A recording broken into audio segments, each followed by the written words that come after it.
Et à quel moment est-ce que les reliques interviennent?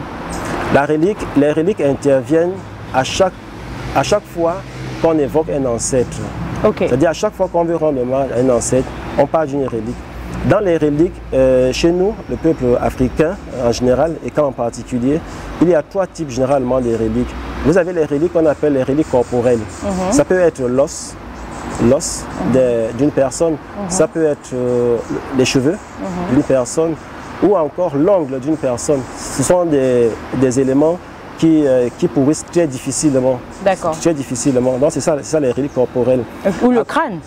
C'est l'os. Le crâne fait partie de l'os. Okay. Donc à côté de ces éléments corporels, ces reliques corporelles, vous avez également des reliques, des objets matériels. Ça veut dire que ton père est décédé, tu as laissé une maison.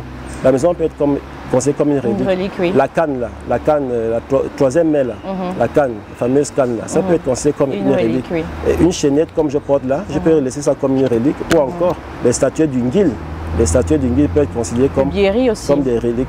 Voilà, comme des reliques. C'est tout ça qui contribue aux objets. Maintenant, la dernière catégorie des reliques, c'est la catégorie des immatériels, ce que tu ne vois pas. D'accord. Le nom, moi c'est Zue.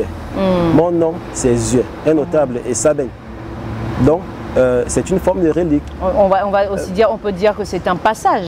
Voilà, donc c'est une forme de relique. Oui. Donc c'est une relique qu'on ne voit pas. La langue, tu parles aujourd'hui le Punu, l'autre parle le Teke, l'autre parle le Madzona que vous appelez Fangabon. C'est une forme de relique, mais tu ne vois pas ça.